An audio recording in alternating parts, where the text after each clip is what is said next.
Huh? Our names are written in this newspaper. What's going on? Let Paimon see! The underwater stronghold, the Fortress of Meripede, has continued in its noble autonomy, but that does not mean that others cannot interact with it. My recent attempts to enter the fortress bore little fruit. Huh. Guess Charlotte still hasn't given up on that. Thus, did an Outlander friend become the focus of this report? A blonde adventurer with their white fairy, legends trailing in their wake. It is said that this mysterious traveler once visited the underwater fortress. So while the fortress's interior remains a mystery behind closed doors, do not fear, for the tales of the traveler contain surprises in spades. Journalist Charlotte's biggest scoop yet, the Traveler's Trail, World Walker. Huh. Charlotte took so many awesome photos of us and we never even noticed her. She hasn't been able to get a hold of anything at the fortress, so since we're easier to find, she's using us as the subject matter instead? Ugh, seriously? Well, fine. Those headlines and photos do look cool, so Paimon will forgive her this time.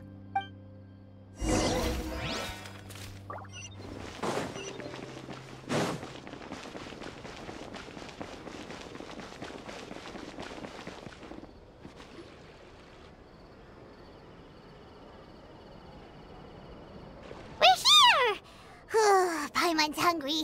Should we go in and get something to eat?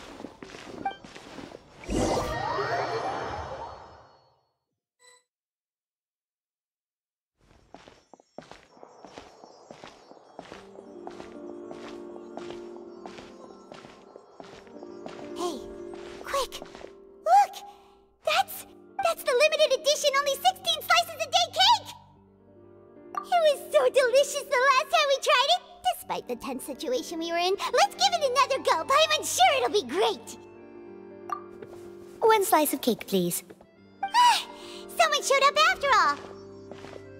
Oh, wait, you're the one from the Palais Mermonia. Oh, are you here to buy cake too? It seems Monsieur Neuvillette was right. You really can eat.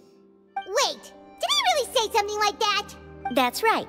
Even he has his own preferences when it comes to food. As for me, I love the cake and coffee here. Do you come here often? Usually every day. Every day? It's part of my daily schedule, apart from work. I shall have my cake and coffee. Then what if someone told you one day that this place would be closing soon, and you wouldn't get to eat cake here anymore? What would you think? But why would it close? Well, Paimon doesn't know either, but maybe the waters will rise tomorrow. You know, like in the prophecy. Oh, the prophecy. To be honest, I haven't paid much attention to that. No, still, even if there'd be no more cake tomorrow, that wouldn't keep me from having some today. No, it's the same for eating in general. You might not be able to eat tomorrow, but if you can do so today, then you should carry on. That's what people call living, you know. Huh. Don't be sad. Excuse me, could I have 2 more slices of cake to go? These 2 slices are for you. Sijuin said that this kind of expression you're making is what humans call being sad. Oh, you know Sijuin? I sure do. She was born before me, and she sometimes comes to the surface to teach us things about humans.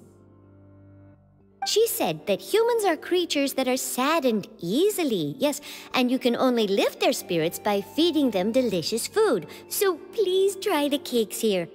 I've got something else to do, so I'll be going now. You two try to stay in a good mood after eating, all right? Bye.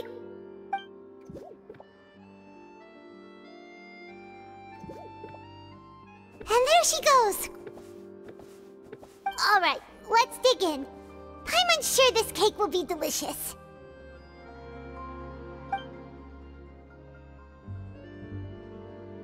It's more delicious than last time! And the flavor gets even better with a sip of tea.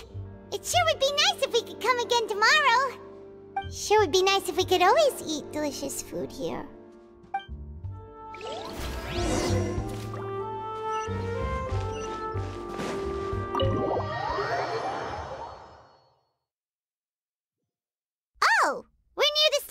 office. Let's go look for Charlotte and have a chat.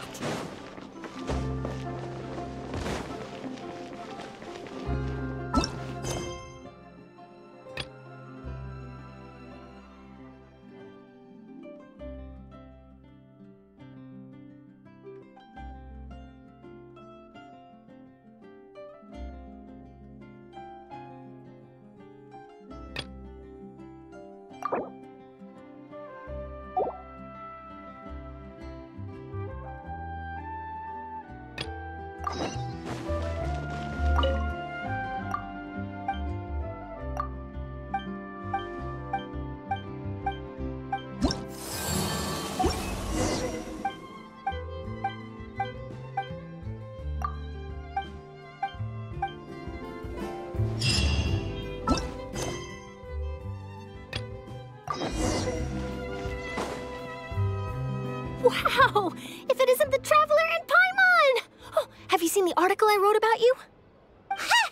You've got some nerve! You just used us to make some quick mora! Oh, you needn't worry about that. I heard that you were in Poisson some time back, so I sent you a letter to discuss just that. It appears you didn't receive it, though. It's all right, though. I've set aside the amount intended for you. I've even set the table with some food. Really? Oh, you're the best! You're almost a little too easy to win over, Paimon. If I were a journalist with ulterior motives, you'd be in trouble now, you know. Oh, Paimon knows you're not like that. Still, what brings you here all of a sudden? Were you looking for me? A friend of ours met you a while back, and when she mentioned it, we thought of coming to see you. Her name's Mona. Ah, so you know Miss Mona as well. She's a guest columnist for our paper. Really good one, too. She's so young and already such a brilliant astrologist. So she mentioned me? What did she say? She said that you're a real daredevil of a journalist. Nice. In which case, can this daredevil journalist dare to request an exclusive interview with the legendary Traveler and Paimon? Huh? So your article in the paper today doesn't count? Oh, of course it doesn't. That was more like live photography. What I'd like to do is dive deeper and ask you to talk about the things you've seen and experienced. Yeah, are we even qualified enough? Why not? If I say you're worth an interview, then you're worth it. But not right now, of course. I'll need a few days to prepare. Oh, in that case, we'll just chat when you have the time then? Oh, so that's a yes? Ooh, splendid! I'll tell the editor-in-chief immediately. I'll have to apply for lighting, a venue, some props, and... Whew, so much to get done now. Talk to you later. Wait, Charlotte, Paimon's still got a question for you. And what's that? If, just for example, Fontaine were to be flooded tomorrow, what would you do today? Huh, that's the prophecy you're talking about, isn't it? I mean, I do hear about it often, but I've never once thought that the day could be tomorrow. If you're seriously asking, then I might try and think of a way to leave Fontaine. Oh, but I'm still a journalist first and foremost. That means I have a duty to be reporting from the scene. And secondly, I wouldn't forsake my homeland that easily. From what I've seen, most people don't know what they'd do should the worst come to pass.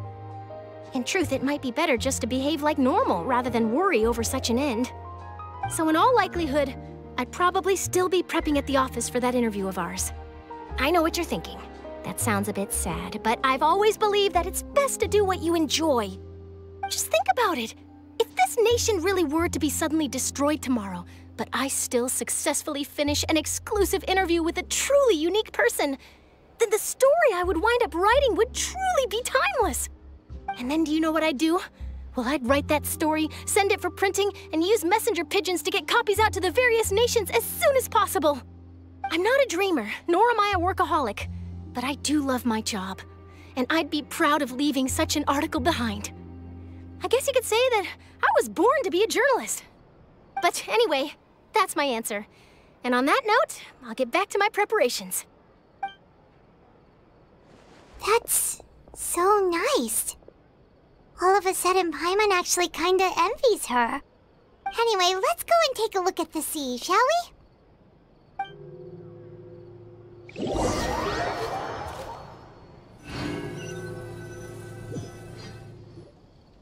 The sea breeze and scenery can be a pretty soothing combo, huh? Paimon's been thinking.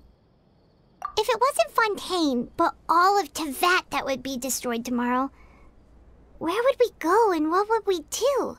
No, Paimon should ask, if you could choose, what would you like to do? We've always been moving to the next destination, so we haven't spent much time thinking about these kinds of things. We didn't have to either, with us always being on the road and whatnot. You mean, still traveling? Huh. Wait, isn't that what we've always been doing?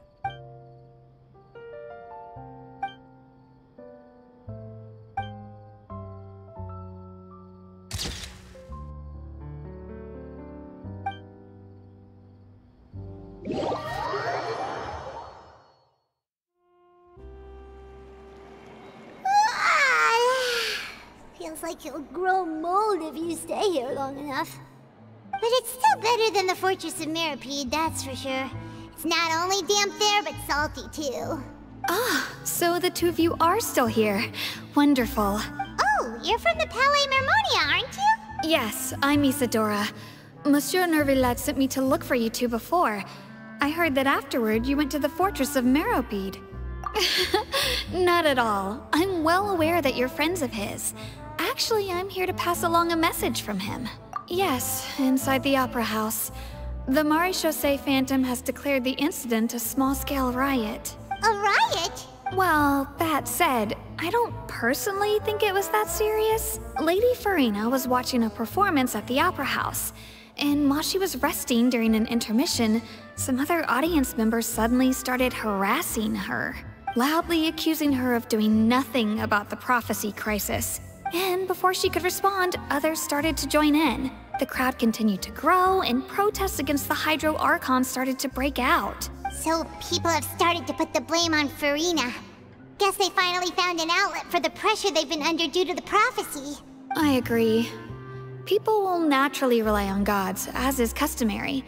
But the moment people feel threatened, gods are also the first to be blamed. So what happened after that? Is Furina okay? Seeing that the situation was spiraling out of control and that further argument was pointless, she claimed that she'd gotten tired of this and left in a hurry. The Maréchaussée Phantom had their hands full maintaining order and did not catch where Lady Furina had gone.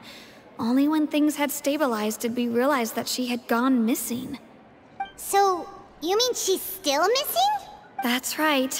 The Maréchaussée has dispatched many people to search for her, but we don't have any leads yet. That said, I don't think there's much to worry about. She is a god after all. Even if she were to fall into the hands of rioters, what could ordinary people do to her? Good. Monsieur Neuvillette sent me to tell you about the situation, but he didn't say anything else. Don't worry, this is more than enough to go on. Thanks for keeping us informed. Ah, is that so? Well, all right then. In that case, you two take care. I'll be heading back to the Palais now. Well, sounds like we should hurry over to Poisson then. If we know Furina, she won't try to fix things in this situation. Instead, she'll look for a place to wait out the heat. And, as we also know, she may be loud and dramatic, but she doesn't have a heart of stone. When Neuvillette was talking to her in the Palais Mermonia, and she heard about Poisson, she couldn't hide her sadness and remorse. It would be hard for her to ignore being accused by the public today. Paimon thinks Furina's probably taken the opportunity to slip away to Poisson and try to relieve the sense of guilt that she's feeling. Huh. Well, what do you think? Paimon knows the answer, of course, but Paimon can do the analysis to back it up, too. Cool, huh? In that case, there's not a moment to lose. Poisson, here we come!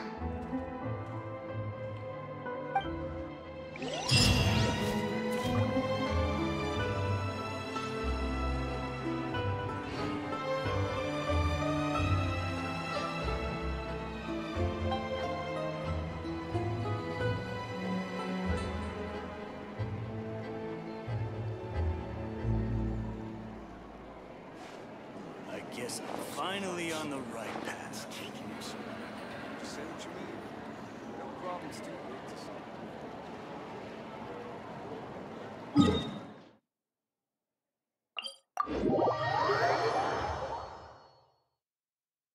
This place looks deserted. Guess all the survivors must have evacuated already. All that's left here are signs of devastation. Could Furina really be here? Let's try to find...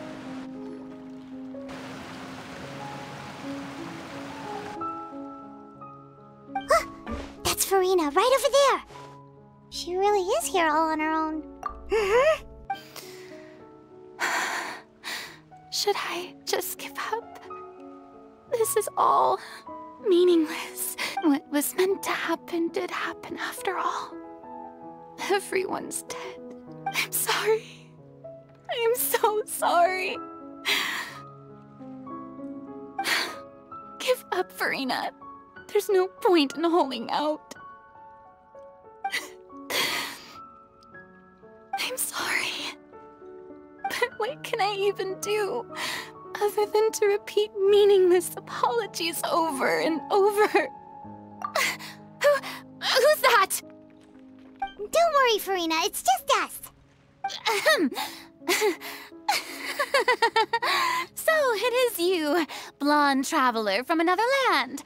Why, I almost thought you were someone from that mob of my ignorant subjects. Come to kneel and beg for my forgiveness. Furina, you were crying just now, weren't you? The tear stains on your face are obvious. What do you mean, tear stains?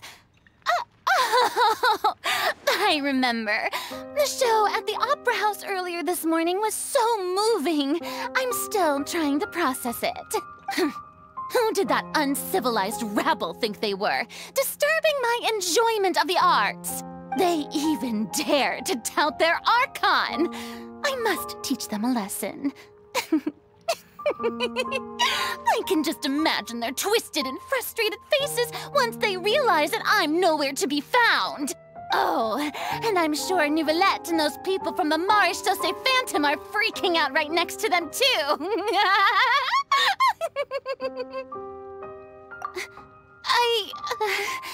Of course not. Hey, there she is! The Hydro Archon's over there! Quick, after her! Furina, those people seem to be after you. They are? They're just some rabid fans who want to cut the line because they haven't been able to meet me in person, aren't they? That's against the rules. I can't let them get their way. Furina just ran off. Quick, we have to catch up with her.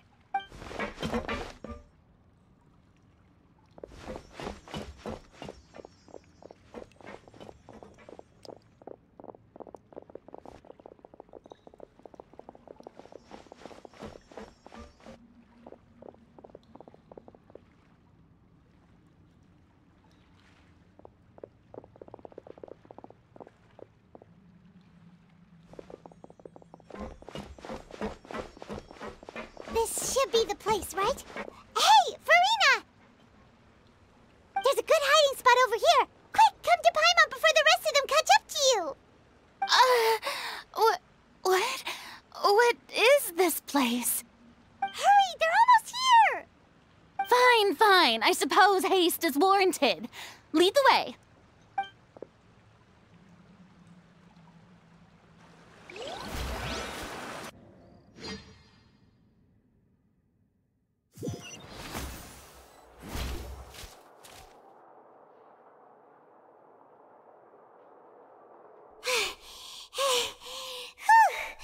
Paimon's exhausted.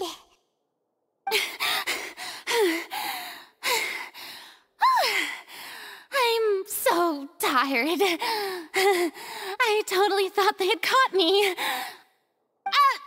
I mean, I merely gave in to the sheer enthusiasm they displayed.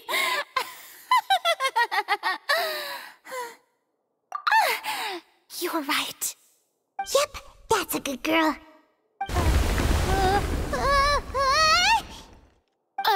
What's happening? The ground's shaking. Is it an earthquake? Yeah, a quake of this kind preceded the flooding in Poisson, didn't it? It can't be. It's happening again. Well, there's no need to worry too much about that. Neuvillette's made some emergency plans, so the evacuation should go a lot smoother this time. Yeah, I hope you're right. But the people of Poisson, they've already...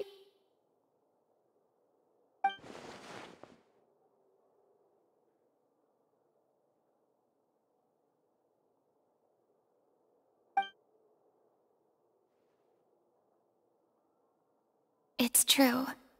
I've been investigating the prophecy for hundreds of years. I once had informants all over Tevat, searching for clues and feeding information back to me. I've tried all kinds of ways, too, to hold back the sea. Anything to keep the coastline from advancing. But all my efforts proved to be futile in the end.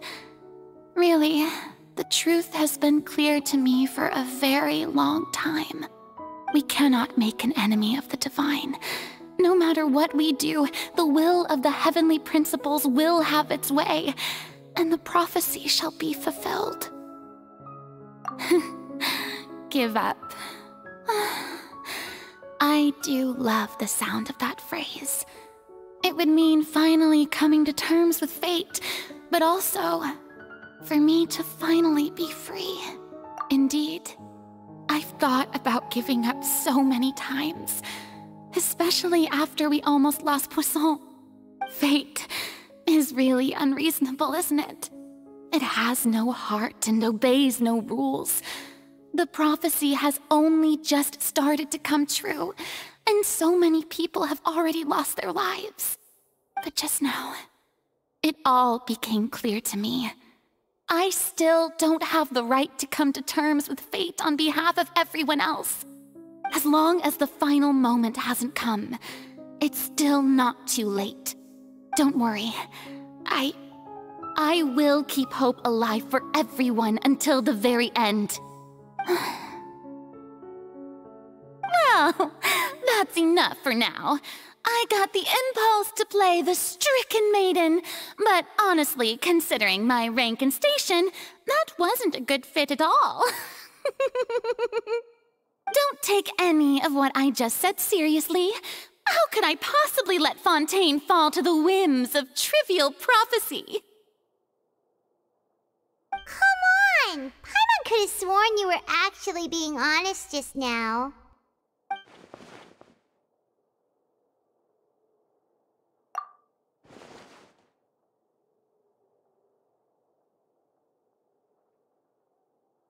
Share my burden. That's impossible. It was fated right from the start that this would be my duty alone. A witness. Yes, I've heard that you came to Tevat from beyond the stars, yes. In other words, you never belonged here. And if Tevat is, in its entirety, a show on a stage, then you're just a spectator, aren't you? If that's the case...